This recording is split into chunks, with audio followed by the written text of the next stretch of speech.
Mathieu Lagache, dans quelle mesure est-ce qu'au sein du groupe Vitamine T, vous vous sentiez investi dans la recherche de solutions donc orientées social impact et donc dans des solutions qui visent à créer de la valeur différemment?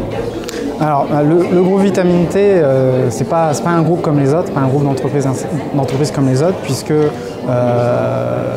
le groupe Vitamine T, depuis 1978, mène une activité qui est authentiquement économique. Donc, ça ressemble à une entreprise comme les autres, puisqu'on s'inscrit dans un champ qui est pleinement concurrentiel. On a les mêmes objectifs de qualité, on paie les impôts commerciaux, on a des structures juridiques de droit commun. Donc, à première vue, c'est une entreprise comme les autres, sauf que non, puisque sa mission est résolument sociale, puisque sa vocation dans son ADN, c'est de remettre à l'emploi des personnes en difficulté sociale et professionnelle. Donc, le groupe Vitamine T n'a pas un objectif de maximisation du profit comme n'importe quelle autre entreprise classique, mais la maximisation d'un profit social qui est de remettre à l'emploi des personnes qui, un jour, au gré d'un accident de vie, ont basculé dans l'exclusion. Donc c'est plus de 30 000 personnes depuis 1978 qui ont été accompagnées vers l'emploi par le groupe Vitamine T.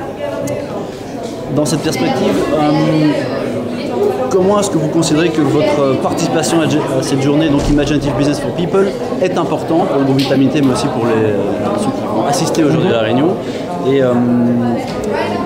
D'accord, donc en fait le groupe Vitamine T, si vous voulez, il se singularise à plusieurs niveaux.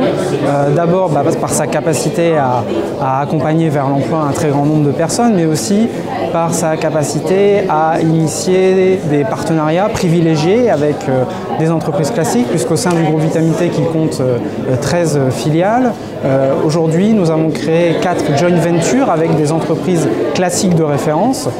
Par exemple, notre entreprise de travail temporaire d'insertion Janus a créé une joint venture avec Adecco, donc un des leaders de l'intérim. Nous avons créé une entreprise de démantèlement des déchets électriques en Wiedosener avec le groupe belgo-néerlandais Van Ganze Winkel, qui est le numéro 1 du traitement des déchets au Benelux. Soluval, une entreprise de dépollution des véhicules hors d'usage avec la Massif, premier assureur automobile. Et la dernière, une boulangerie solidaire, la Part du Pain, avec les boulangeries Paul, qui est la référence absolue en termes de boulangerie-pâtisserie. Mais là où la singularité, au-delà d'un partenariat avec des entreprises de référence se situe, c'est le fait qu'on reste leader dans cette joint venture et surtout qu'on fait signer à ses actionnaires minoritaires des pactes d'actionnaires de non-rémunération du capital qui fait que l'ensemble des bénéfices dégagés est réinvesti dans le développement de ces entreprises et donc in fine dans la création d'emplois pour des personnes en difficulté sociale et professionnelle.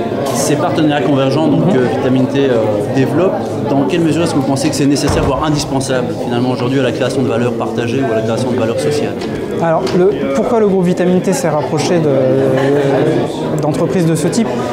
Pour deux raisons. D'abord parce qu'on est conscient que l'issue naturelle de nos salariés en parcours d'insertion, c'est l'entreprise classique. Donc il faut que dans notre fonctionnement, on soit au plus proche des attentes et des exigences des entreprises classiques, puisque les actionnaires minoritaires avec qui on s'adosse, ce sont les futurs recruteurs de nos salariés, en quelque sorte.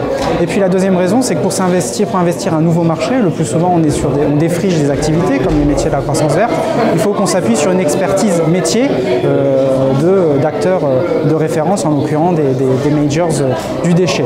Donc voilà, donc on est sur des modèles aboutis de partenariat entre l'entreprise classique et l'entrepreneuriat social, et c'est ce qui fait la singularité de Vitamine T aujourd'hui. Pour vous, si on devait résumer en quelques mots, un Imaginative Business for People, à quoi est-ce que ça ressemble, à quoi est-ce que ça devrait ressembler?